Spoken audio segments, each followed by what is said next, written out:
Welcome to The Baton, a John Williams musical journey. Join host Jeff Commings as he takes you through the career of the illustrious film composer John Williams, starting with his debut in 1959 through more than 100 films in 60 years. In this episode, we hear the music from Catch Me If You Can, made in 2002. Now, here's your host, Jeff Commings. If David Fincher hadn't been compelled to direct the thriller Panic Room, Steven Spielberg might not have ever taken up the duty to direct Catch Me If You Can, and John Williams might not have given us one of his most exciting contributions to the film music catalog. The history of filmmaking is filled with stories of scripts that are sent to dozens of directors with the hope that one of them latches onto it. This is the case with Catch Me If You Can, which was pitched as a film as soon as the 1980 autobiography by Frank Abagnale Jr. was published. No one really wanted to do the movie then, so it stalled for 20 years. The movie reached David Fincher around 2000, and it appeared that the man behind Alien 3, 7, The Game, and Fight Club was ready to make this true story about a teenager who forges checks and cheats the government, a major airline, and others out of millions of dollars. What would that movie have looked like? Fincher was known for very violent films, and Catch Me If You Can doesn't have bloody fights, acid-dripping aliens, or demented Kevin Spacey anywhere in the script. We should be happy that Fincher decided to do Panic Room, which was more in his wheelhouse, and the script found its way to Spielberg in 2001. Spielberg just wanted to produce it because he wanted to focus on making Minority Report when he finished AI Artificial Intelligence. But other directors dropped out, and Spielberg found himself adding a second film to his directing plate for 2002. The lead actors of the film were also appearing in their second movie of 2002. Leonardo DiCaprio had completed his starring role opposite Daniel Day-Lewis in Martin Scorsese's Gangs of New York a year earlier, but the events of September 11, 2001 delayed release to December 2002, the same week that Catch Me If You Can was released. So you could see DiCaprio played a hardened gangster in 1860s America and a forger in 1960s America in the same week, and I did, and really liked him in both. DiCaprio's solid acting convinced Spielberg to put him opposite Tom Hanks, who was officially now a Steven Spielberg actor, working on his second film with Spielberg after Saving Private Ryan. Hanks also played a gangster in his other film of 2002, starring in Road to Perdition opposite Paul Newman. Catch Me If You Can would have been a departure for David Fincher, but it was also a departure for Spielberg. There are no explosions, no gunfights, no special effects action scenes in this movie. Using all those criteria, this would be the first Steven Spielberg film to rely solely on character and not eye-popping visuals to tell the story since The Sugarland Express.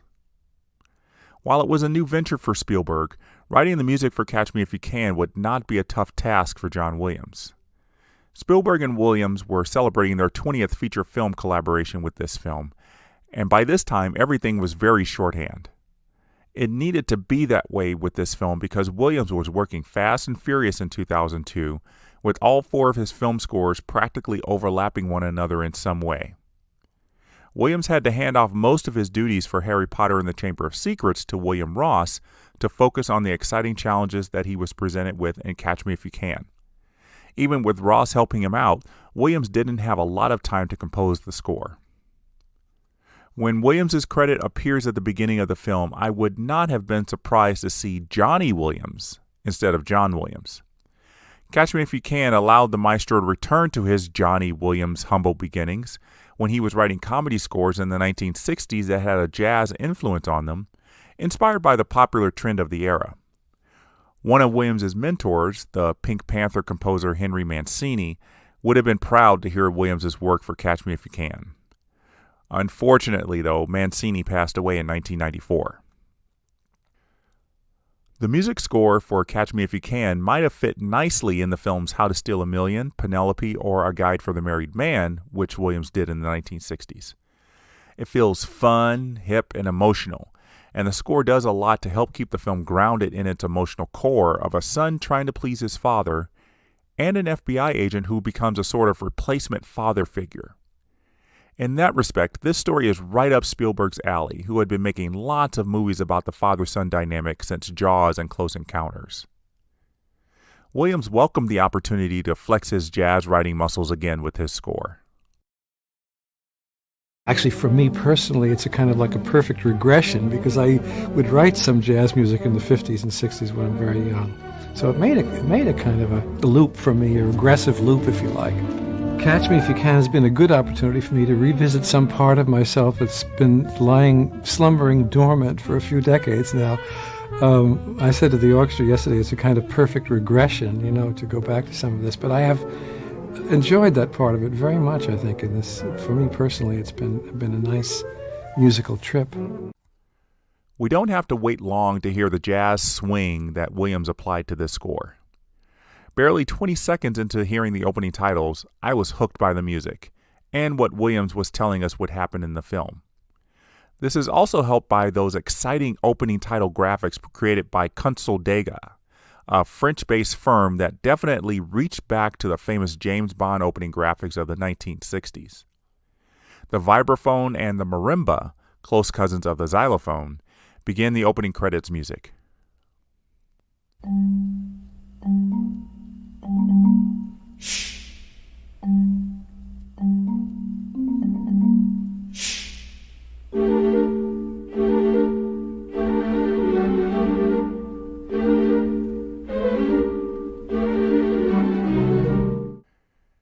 I attained a copy of the sheet music for the opening titles, and I discovered something very peculiar. That sound you hear that resembles a sweeping sound is actually members of the orchestra saying shh. Amazing. Absolutely amazing. I mean, imagine John Williams trying to achieve this sound with an instrument, then giving up and deciding to write shh in the opening fourth and eighth measures as the best solution. And imagine the orchestra members seeing that when reading the sheet music for the first time. I always thought it was a strange instrument making that sound, perhaps done through synthesizers.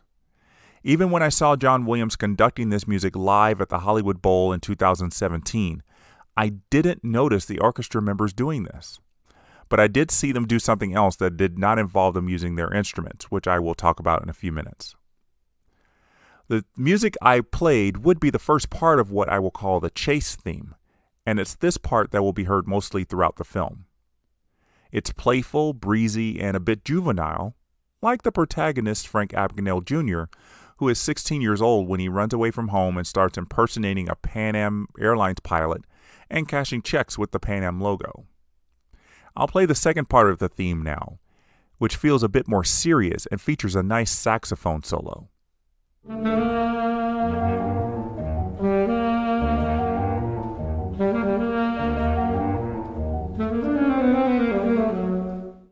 This part of the theme might be for the antagonist, the FBI agent Carl Hanratty, played by Tom Hanks. As the score progresses through the film, you'll see how these two themes work separately and together. That continues to be true through the opening titles. I'll start it from the beginning and play the first 58 seconds. The finger snaps you will hear are performed by the orchestra, giving them more extra duties in the recording sessions than they might be used to.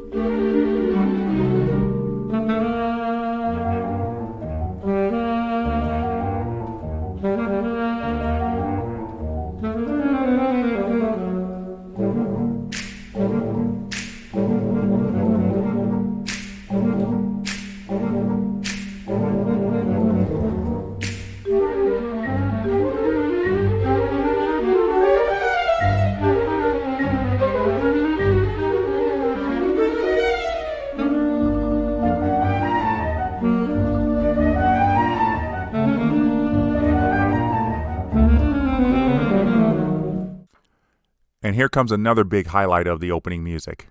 We get a lengthy solo performance on the alto saxophone, adding to the fun and frivolity of the music to follow, before the orchestra returns to add a little intensity in the strings.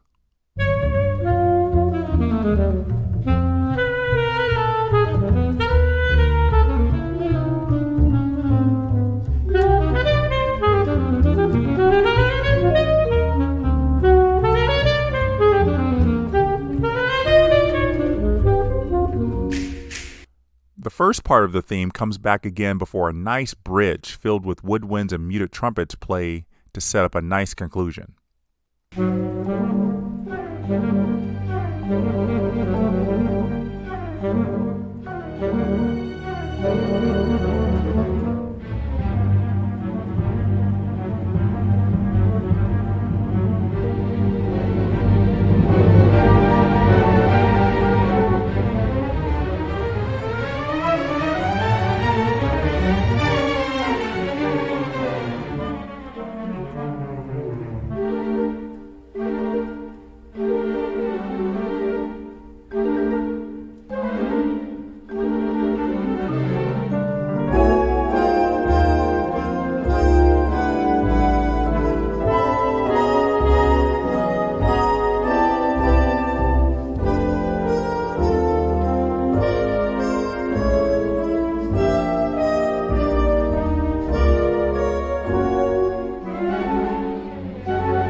In a matter of 2 minutes and 46 seconds, John Williams has set up the cat and mouse aspect of the movie perfectly, forecasting that Spielberg is going to give us some comedy, which he hadn't really tried to do since 1941. But this movie is not all about a fun chase around the world trying to catch a high school kid who is smarter than the FBI. There's a touching story of a son whose life is torn apart when his parents divorce. That rift begins when Frank Sr. loses the family house over some debts to the government. And that gives us the first musical moment in the actual film. The saxophone and piano perfectly play out the sadness in the scene when the family moves out of the spacious house into a tiny apartment.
This theme will be the emotional heart of the score, played to underscore the tragic life of Frank Sr. All but 2 instances of this theme play when Frank Sr. is mentioned or seen, and it's just another example of Williams' ability to provide such a grounded musical statement to any film. The saxophone player in that performance, and in the music played in the opening credits, is Dan Higgins, who is no stranger to film scores or to working with John Williams. Though his work on Catch Me If You Can would highlight his artistry as a saxophone player, Higgins had performed on 5 previous Williams scores playing the clarinet. As a member of the Hollywood Studio Orchestra, there is a pretty good chance that Higgins has performed on every score recorded in Hollywood. Catch Me If You Can would pluck him out of the obscurity of the studio orchestra into a leading role as a soloist in the score. And I had the privilege of speaking with Dan Higgins about his work on Catch Me If You Can. All right, Dan Higgins, so great to have you here. Thank you so much for taking the time to join me on the baton. Thank you, Jeff. My pleasure to be here with your audience and talking about all the great music of John Williams. It's a pleasure. So before we start talking about Catch Me If You Can, I think it would be best to talk about the path that you took to becoming a professional musician. So at what age did you decide that you wanted music to be a part of your life? Well, I got a clarinet, say, when I was 12 or 13 and kind of played in the band and really had a lot of fun. Decided at the end of high school to go to music school and see what that was like. And college, went to a fine college. And then it started to become a reality that maybe I could make a living playing gigs and playing jazz and all that kind of stuff. So I took up saxophone in college, flute, and then from then on just did a myriad of jobs. I came back to LA, and then there was a big recording community here, which takes a while to get into, but once I did, I joined that community, and most of my work now is recording. So you mentioned you started out playing clarinet, you moved to saxophone in college, and then the flute. Are those the only three instruments that you could play well? Yes, and their family members, each like this piccolos, flutes, bass flutes, and all the different saxophones. I primarily studied alto saxophone in college, but then now I play a lot of tenor and baritone. And so you play all the family members. I did try to play the oboe at one point, and I studied for a few years, and it just seemed like it was too much to take on. I'm also an orchestrator and arranger, so it's like I had to draw the line to try to keep some quality, not to get stretched too thin, so Right. to speak.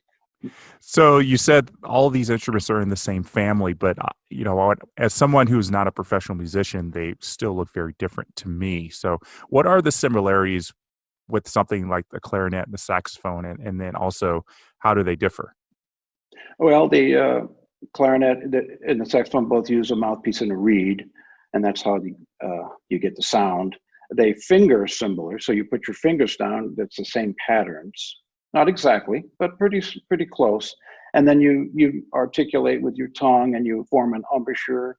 So those relate to each other. So the general, even though a big saxophone and a little clarinet do look different, you're still blowing air in there and tonguing with the same concept and the fingering. So you kind of have an advantage over somebody starting. And then the flute is unique. It fingers similar again, but it's you don't have any reed or mouthpiece, of course. So you just have to form it with your embouchure. That's the trickier one for us, because that you have to form that. You make your embouchure just with your lips, and on a saxophone, you can kind of get a sound the first day you bring it home by just honking into it. And the flute takes some years to find a quality sound. Right. So So you talked about how it takes a while for you to get into the business, but you have been really very busy with recording film scores. I really had to stop counting when I was looking at your list because it just got so long. Approximately how many film scores have you been a part of? I guess it's probably closing in on 800, which is uh, perhaps a nice number for, but there are people with many more here that are on every movie. Sometimes by the virtue of me playing saxophone, a lot of scores don't involve saxophone. I do play a lot of scores on the flute and clarinet too, but there is all sorts of competition in that area as well here. So yeah, it's getting up to be around 800, I would say. Different That's composers. It's really the process has changed slightly, but it's still movie music. It's quite thrilling. right. Wow, 800. It seems astounding to think about that, but I guess that would be a lot per year, but that's what the studio orchestras do is, once one score is done, it's like the next day or even the same day. I've heard stories of a composer um, booking a studio for 6 a.m. to 10 a.m. and then the next composer comes in, so the orchestra is pretty much can be playing three scores in a day. Is that right? You can do that. You could be working all day at one movie, and then another session in the evening. You go across town to another studio, and you're working on another. When it gets busy, and there's a lot of action, and it's coming up to say the summer releases or the Christmas releases. Some of the movies now, like the West Side Story, that's at least it's scheduled for December. So it gets a little bit more intense as it comes up to these times. And so they, a lot of people want to use the orchestras. And if you're on the main list, you can work on many movies at the same time. It's true. Sure. So when you have to do all these scores back to back to back, and obviously as you said, the pressure is on when the deadlines are approaching, what is it like to work with these orchestras, particularly when it comes to getting little time to practice the music before recording it? Well, for most of my career, we don't see the music at all. So we just show up. There is no practicing. And we just start recording because everybody reads at a very high level. So the first run through of an orchestra cue it sounds just like a perfect orchestra. Now then we make slight little changes in it.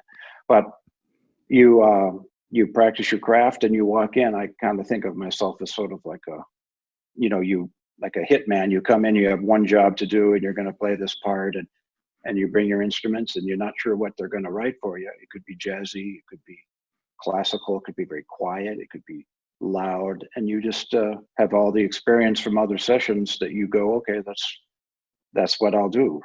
And so there's no rehearsal, so to speak. It's not a concert. So now with the internet and more technology, they can send out a few days early copies of all the music for you to look through, which is handy because if you might see something on the piccolo that you might want to look at, or the bass clarinet, or something odd, so that you could have a little bit more time. So when you get there, you have something to play that might get you in trouble. Otherwise, we just read the music.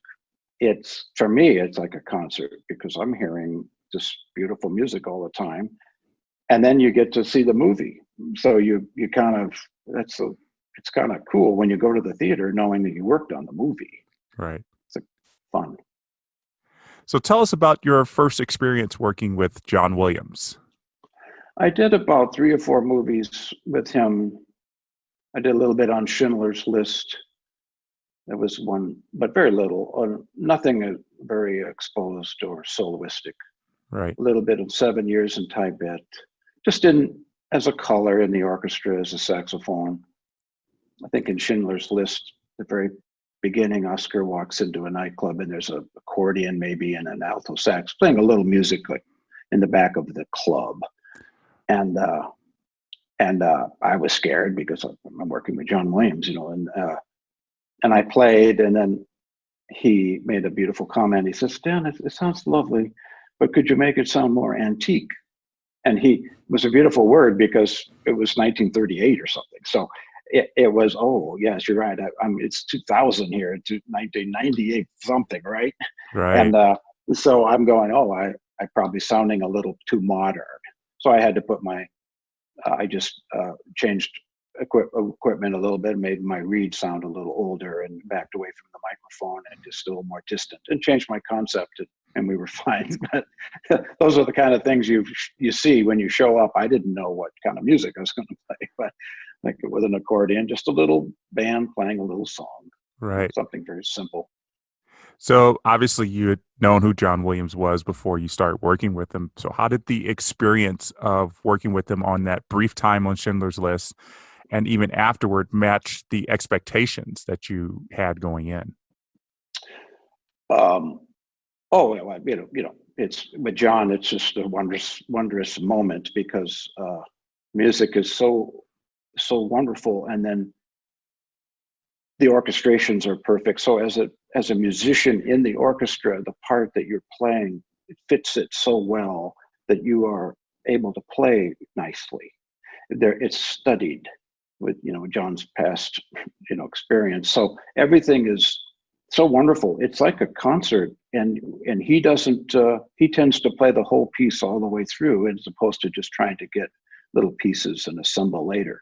So it has a very nice feel that everybody plays, and that when you play, this could be in the movie. So everybody's playing their best. The orchestra really rises up for him. Not that they don't play well for other composers, but right. With him, it's a little different.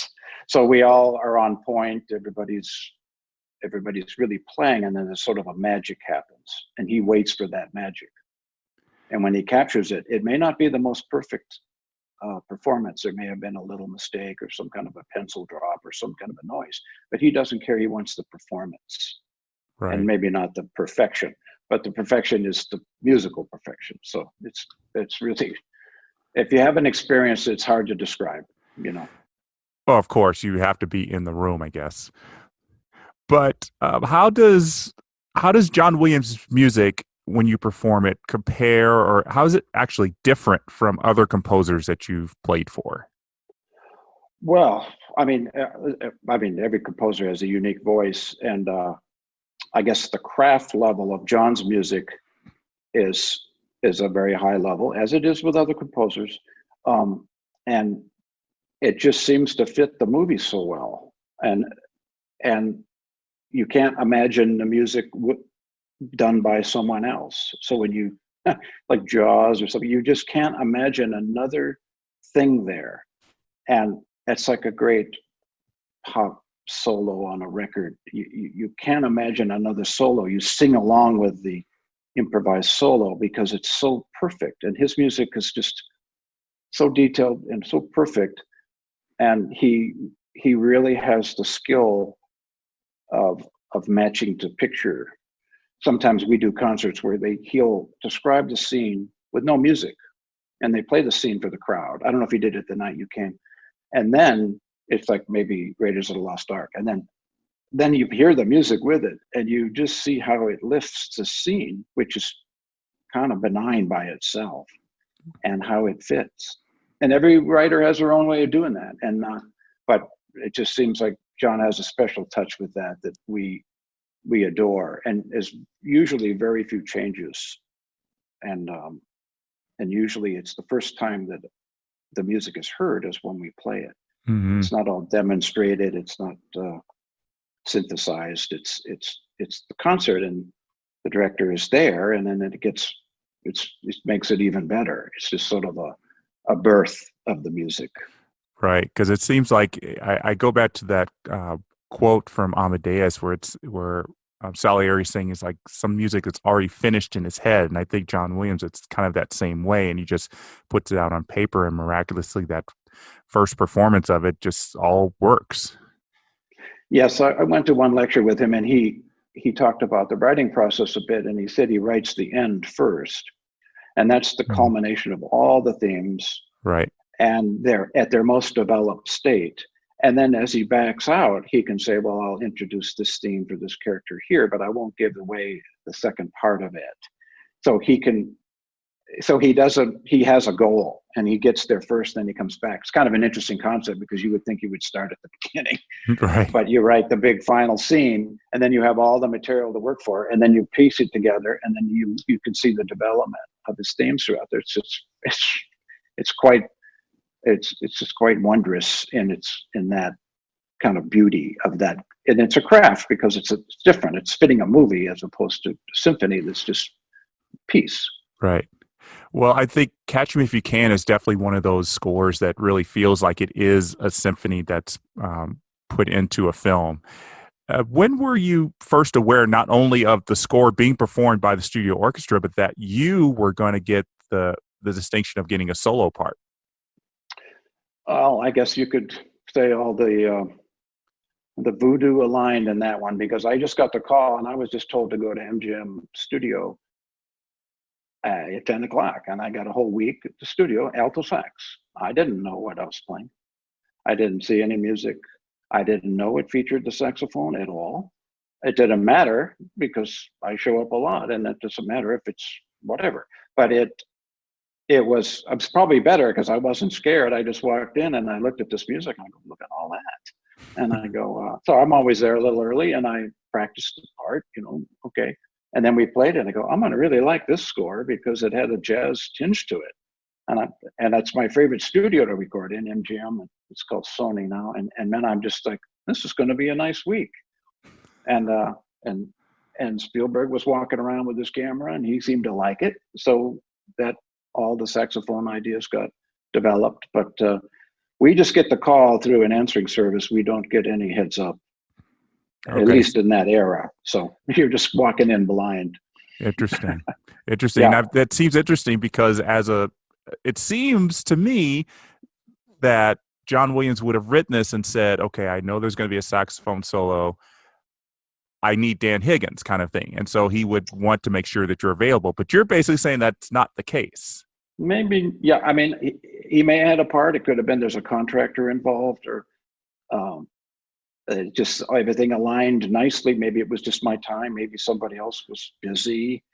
Um, I mean, I was already in town. I'd worked, but I hadn't done. He didn't particularly. I mean, he may have chosen me, but it wasn't like I had to do an interview or an audition, or it could have just. I don't know. In this town, there's a lot of great players. It could have been many people. It just happened to be me, and I was glad it was. And I'd studied classical music in college, classical saxophone, but I'm a kind of a jazz guy at heart. So this music is between the two. So I was kind of a good selection, because had they got just a jazz guy, it could have been okay. Or if they got a classical saxophone player, it might have been a little stiffer.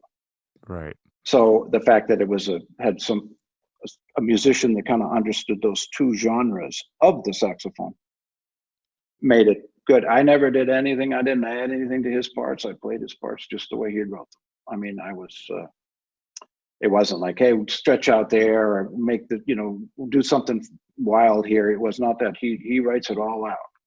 I don't take credit for one note.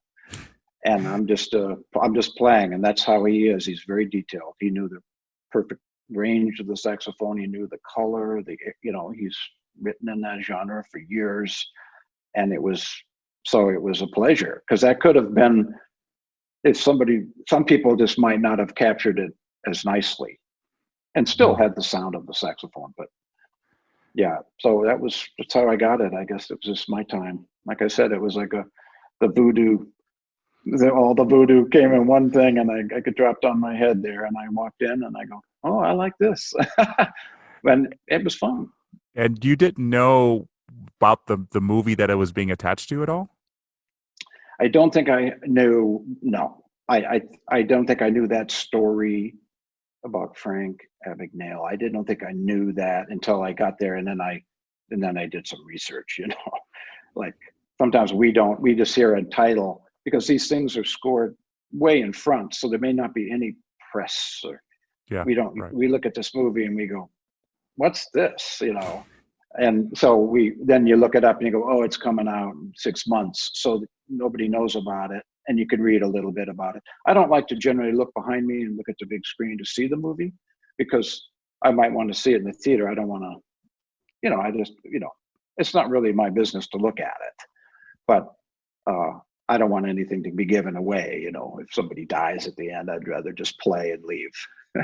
Well, that's very interesting, because there's a very famous story about Itzhak Perlman getting to look at some of the scenes while he was playing for Schindler's List, and he got very emotional, and he said that really affected how he played the violin. And so that was going to be my question to you: is did you get to, while you perform, get to see some of the scenes, because they really could probably inform you of how the person that this theme may be performed for? Yes, I did in that case, because we generally, the musicians don't all crowd into the control room after there's like 80 musicians. So, as much as we all like to hear ourselves in a beautiful studio environment, I could get in there since I was a soloist. So I would go in and watch the scenes, and I watched the opening title, how beautifully crafted that was. Yeah. And then one of the themes in there was the Father's theme, and that was the more dramatic ballad, so to speak, theme. And that affected me, because every time that came up, it was sort of his father relationship, and so I could play more mournful in that. But like I said, John writes it all out so beautifully that the interpretation is what you're looking for, but not adding anything. And it does help to know what the scene is. It always. Usually they just tell you. They'll say, hey, Dan, this is sexy. And I'll go, and then I'll play kind of rough, and they go, well, no, not a hooker. So, there's varying terms of everything. So if someone says play sad, I mean, there's just different levels. And but I did get to see some of that part of the movie in the booth at the time. But I was really anxious to see it in the theaters when it came out. So to see if, how it all worked, and to watch the movie too. It looked good.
So you talked about how, you kept giving credit to John, that, every note was his. And a lot of the discussion after the movie came out, and still up to this day, 18 years after the movie was released, is that a lot of your solo performances were improvised because it just sounded that way.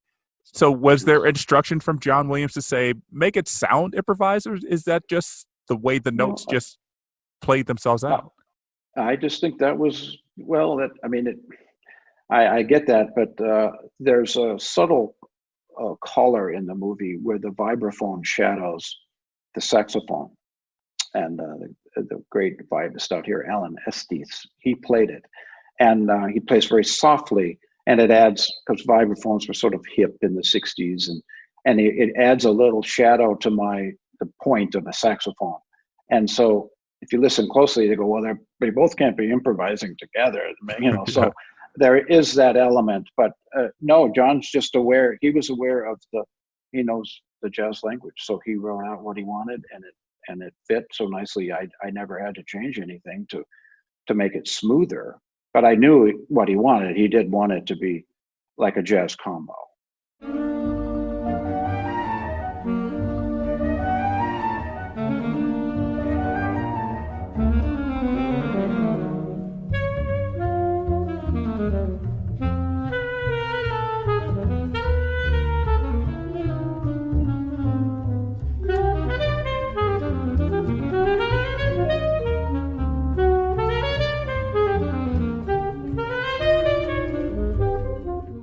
Even as jazz players, I would probably every time I play the piece, I play it slightly different anyway, within those little parameters. It was really fun. I was thrilled when I walked out of there. If I could bottle that every week in my studio career,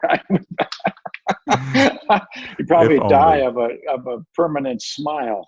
Yeah, if only. It's like you said, it was a voodoo experience. Everything aligned for you. And this is something I actually should have asked you earlier, but how many times have you kind of been in that soloist position on a film score? Oh, there's been other movies that I've done it in. Benny and June was featured The Soprano. I think that Johnny Depp is in that. And then I did a wonderful score with Randy Newman called Awakenings with De Niro, and that features the soprano saxophone, and in a classical manner. And that was another one of those ones where I didn't see the music, and I didn't know the soprano sax. You can go from Sidney Bechet to Kenny G to anywhere. I just come in with it, and it turns out it's classical. Mm-hmm. And that was one of my first movies. I think that was around 1985 or 6, and I was very nervous because I was on the spot and I didn't know anybody in the orchestra, because these are all symphony studio musicians, and I was just getting into it. And so that was another one that I'm very proud of, is The Awakenings. He used the soprano sax as more of an oboe. Oh, yeah. So it had to be, one thinks of the soprano sax as just being a little bit out of tune and just sort of flagrant. And but this was a very controlled thing. But like I said, I had studied classical saxophone, so to play the soprano in that genre was good. And that was one of my, and that would have been, had I not done well on that one, I probably wouldn't have done too many movies, because you don't get too many chances. And there was a lot on the line on that one. Right. Yeah. Yeah. And of course, everybody can, everybody remembers, hey, that Dan Higgins guy, we want to keep him in this orchestra for future stuff. Yeah. You build, little stepping stones like that. Maybe, I mean, I was doing TV and records, and people here, we all blend together in different environments. So somebody might hear you play something they like on a TV show. Right. So how did this experience of being a very prominent soloist in Catch Me If You Can help your career, not just as a studio musician, but going out to do concerts and other things? Well, that's the thing. We were very our ilk of musicians here in the studio business are not very well known, and which is fine. But this gave me a little bit more international notoriety, so to speak, and emails from nice people and that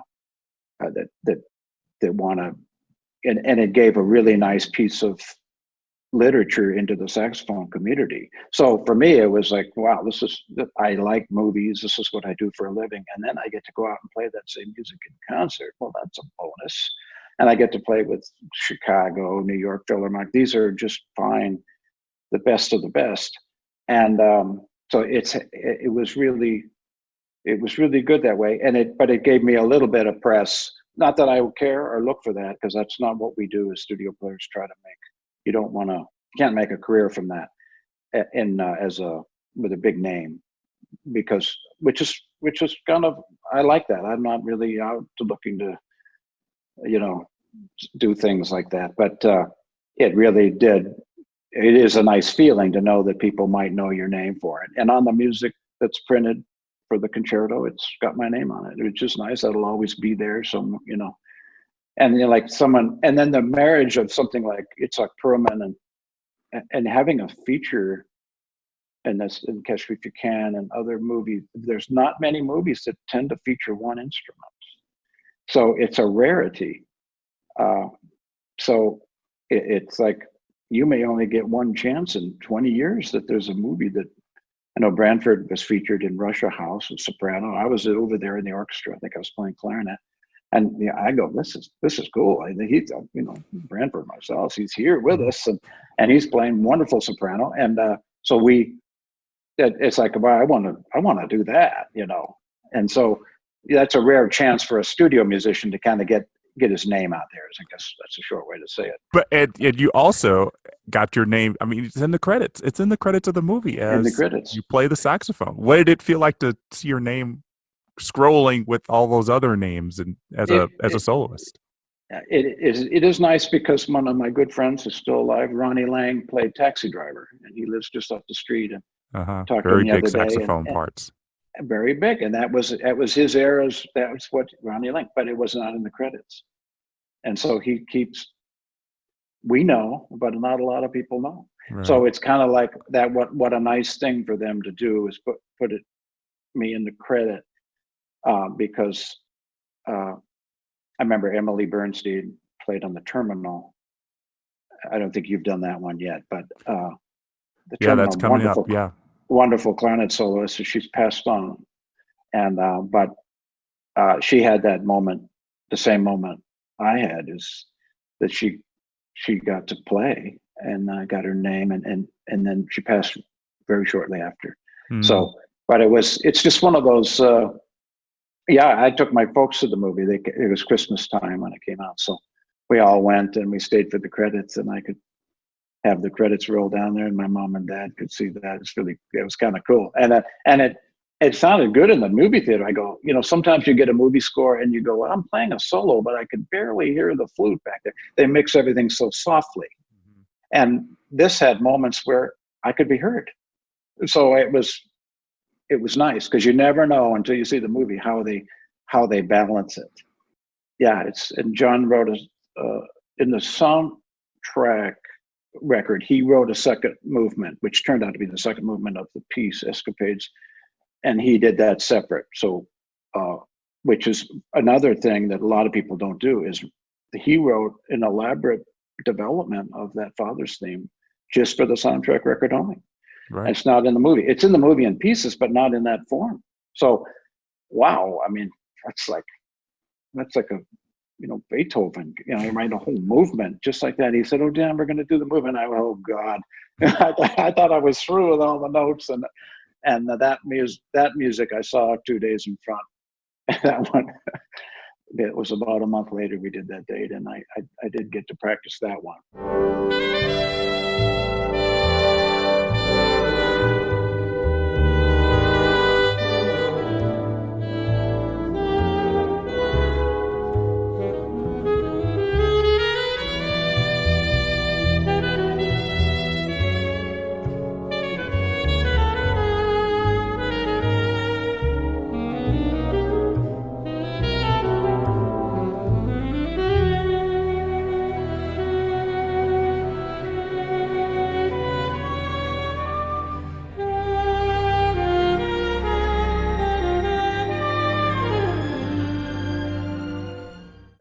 But you talked about Escapades, which is the concert version of all the themes that came from Catch Me If You Can. And I got the great privilege of seeing you perform that concert suite at the Hollywood Bowl in 2017. It was my first time that I got to see the actual soloist from the actual film score performing parts of the score. It was such a treat.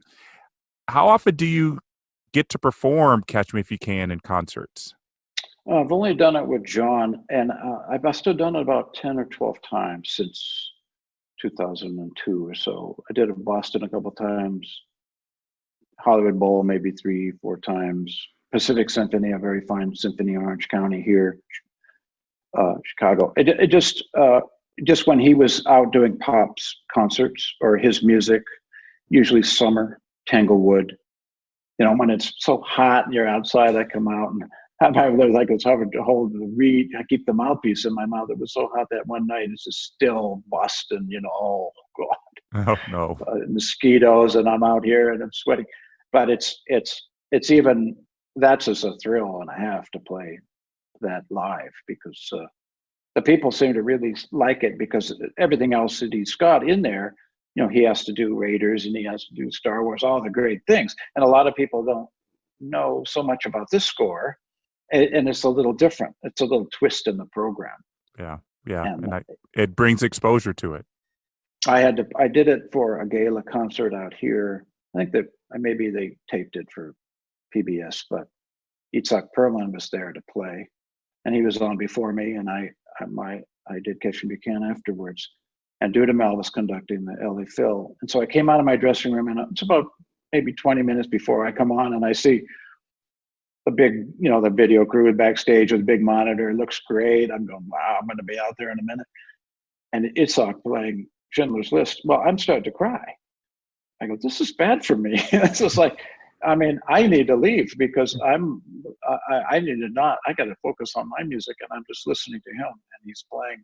And it was, I just go, oh, I'm getting out of sorts. Like, my game face is off, So I left and went back to the dressing room and came back out and played. But I did hear Itzhak play it live on that same program, which was wonderful. Yeah, that's fantastic. Yeah. So you're still working, doing a lot of film work, even in this coronavirus pandemic situation. Actually, before you came to do this interview, you were in the studio doing some work with Spielberg's next movie, West Side Story. Talk to us about how that was involved, because it was really supposed to be with the New York Philharmonic. Yes. New York Phil was doing all the songs and everything. And we were jealous because the original score was done in LA. And anyway, I'm happy for the New York musicians and the New York Philharmonic. But so we've been just doing a few days here to finish the movie up, because they don't want to fly back there, I suppose, whatever, right. Or it's just not safe or whatever.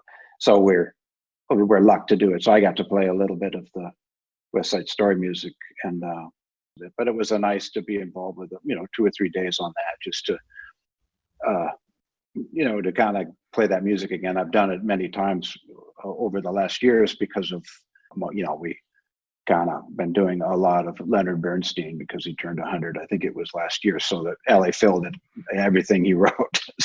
And he wrote for saxophones, so it involved me. Yeah.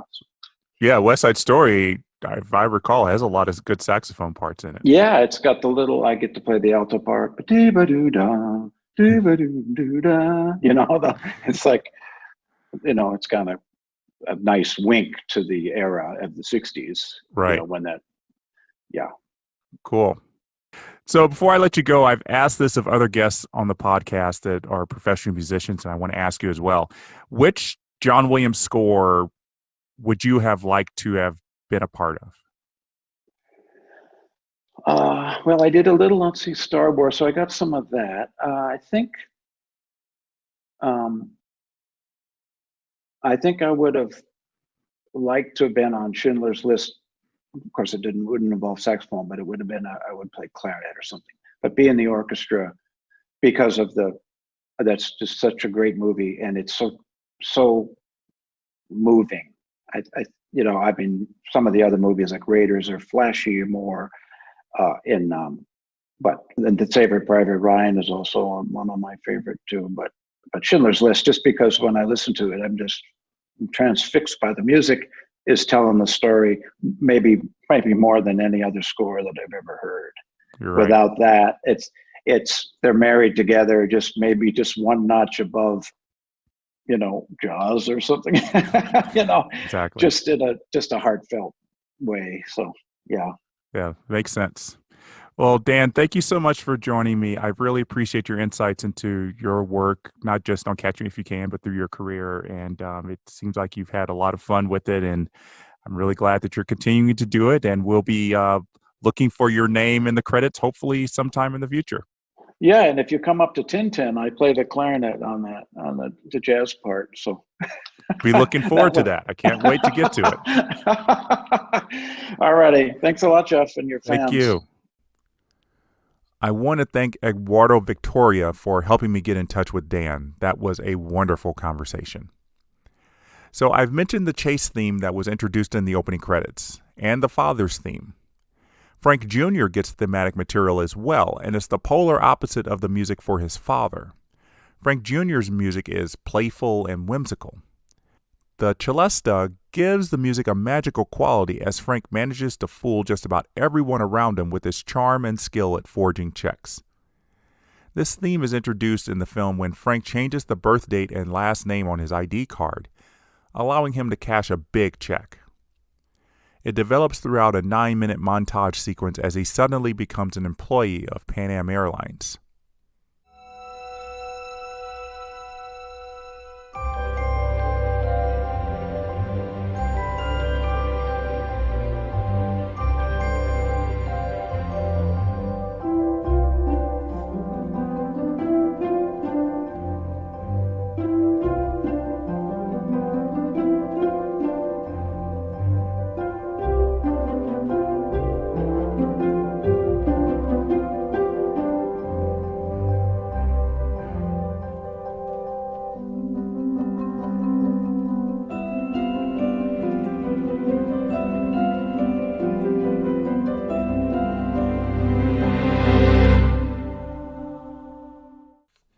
With different music, that montage could have been very heavy, highlighting the fact that Frank is really engaging in a federal crime. But the choice to lighten up the proceedings helps the sequence, and the film as a whole, move effortlessly from one incident to another. There's another pivotal montage later as Frank moves to Atlanta and decides to become a doctor. The ease at which Frank creates a fake diploma from Harvard and gets through a job interview is highlighted by the vibraphone pulsing underneath and his theme played on woodwinds.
The chase theme appears for the first time in the film about 51 minutes in, when Carl closes in on Frank's hotel room in Hollywood.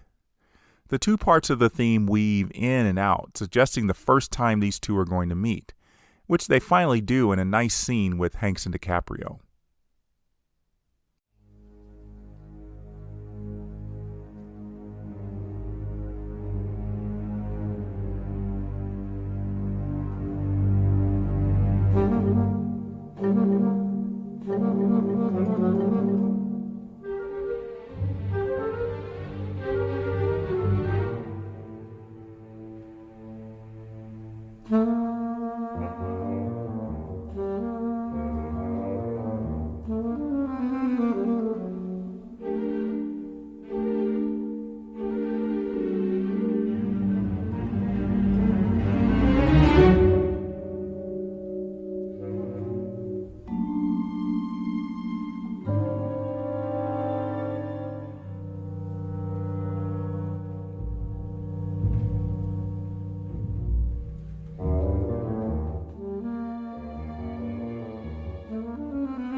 It's really too bad the finger snaps from the opening titles don't return here, or anywhere in the score.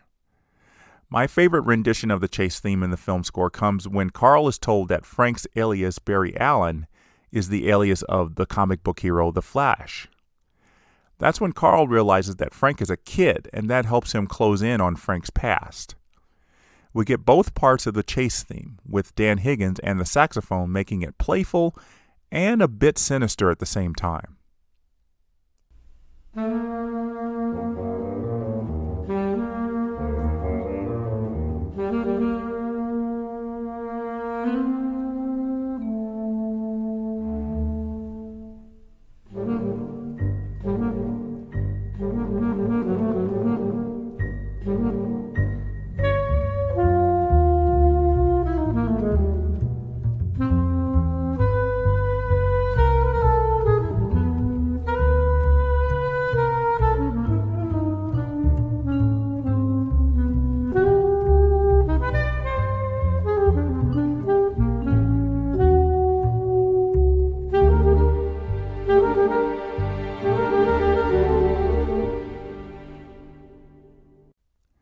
The last time we see Frank Sr. on camera comes in a conversation in a bar where Frank Sr. tells Frank Jr.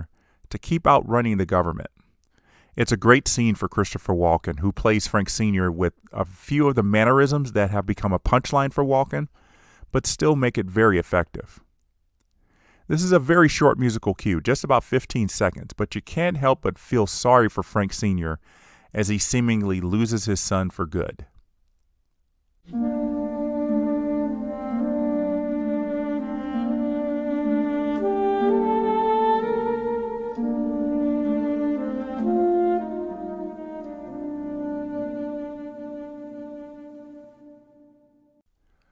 Williams made an interesting decision to use the father's theme for Frank Jr.'s first day of work at the FBI to catch other forgers. Now, at this point in the film, Frank Sr. has died, so there's really kind of a confusing reason why Frank Sr.'s theme would be used here. But Frank Jr.'s theme wouldn't work, and perhaps Williams could have just written non-thematic music to color the scene. But I think using the father's theme sells the way Frank Jr. feels at the moment, a bit depressed at the life he now has to live.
The themes for both Franks got elaborate concert suites for placement on the soundtrack album, and both have wonderful highlights. I love the sax solo by Higgins and Frank Jr.'s theme, but also the music immediately following that with the fluttering piano notes and the trumpets playing his theme.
And every time I watch Catch Me If You Can, I feel like 2 hours and 20 minutes flew by.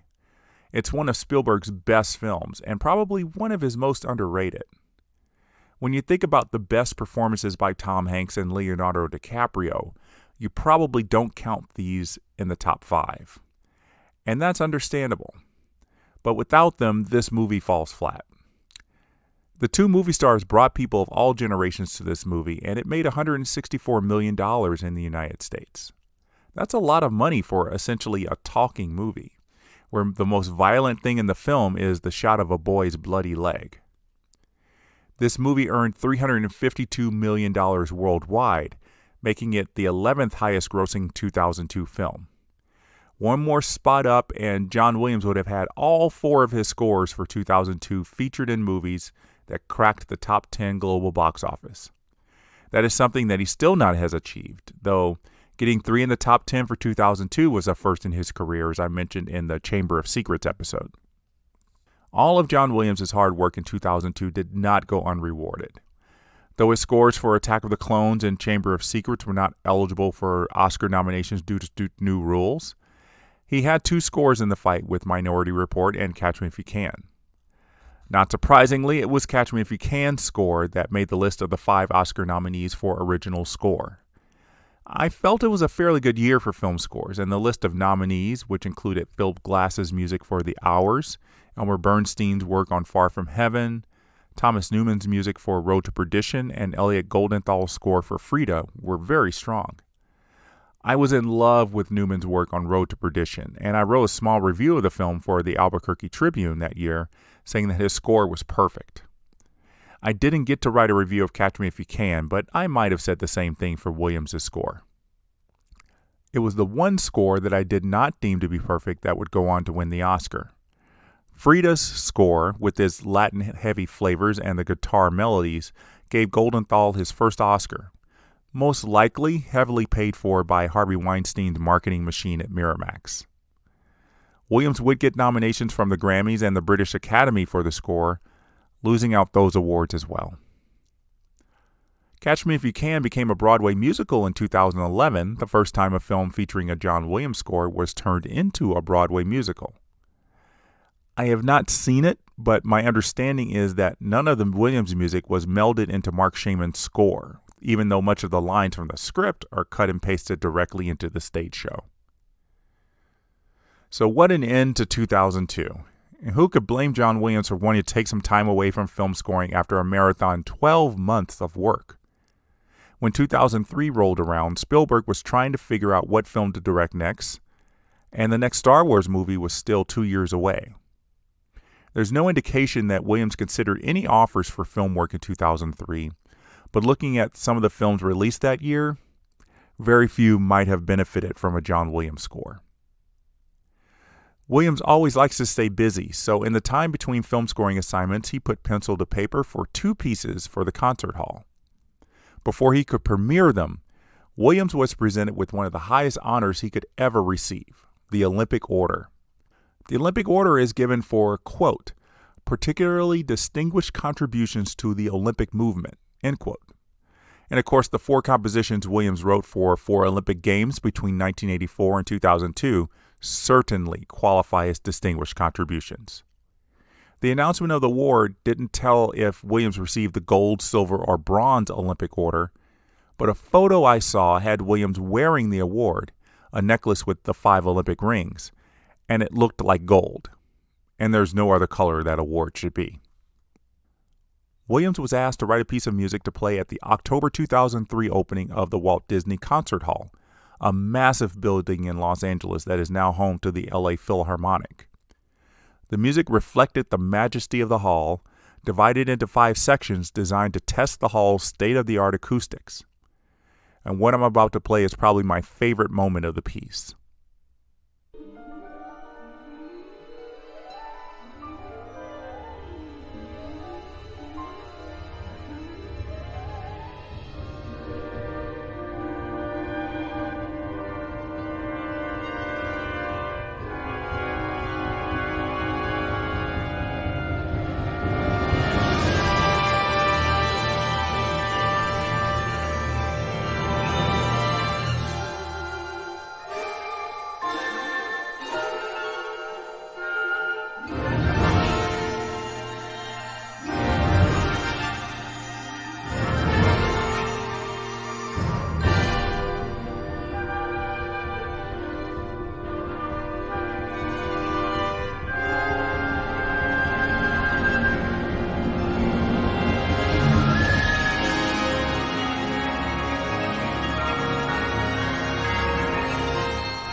It sounds very much like a cousin of the music at the end of The Close Encounters of the Third Kind when we see the mothership in all its glory.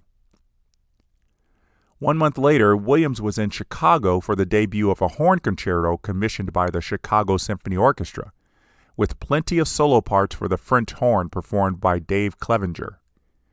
In an interview he gave just before the premiere, Clevenger said he had some input as Williams was writing the piece, but essentially it's Williams writing what Clevenger called, quote, his impressions of medieval life, end quote. I'm not sure what to make of that, but the 5 movements in the piece seem to be 5 chapters in a story taking place a long time ago in a land not too far away. Here is a part that Clevenger called one of the most challenging he's ever encountered because of the range he's required to play, in the movement called the Battle of the Trees.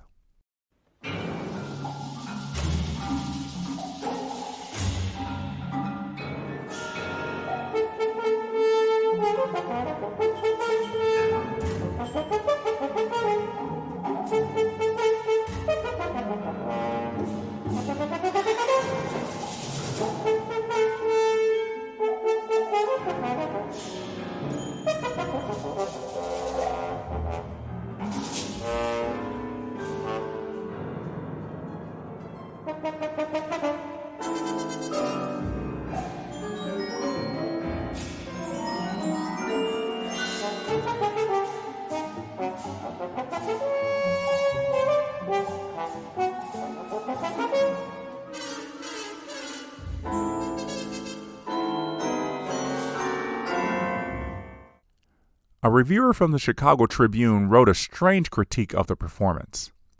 Quote, Williams may not be a great conductor, but his beat is clear and he knew what he wanted to elicit from the orchestra. End quote. No matter. Williams closed out 2003 ready to work on his next film, which would take him back to the world of Harry Potter. We'll talk about his musical choices for that movie in the next episode of The Baton.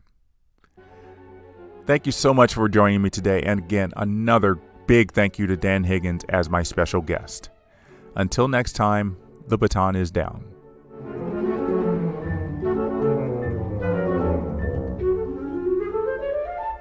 Mm-hmm.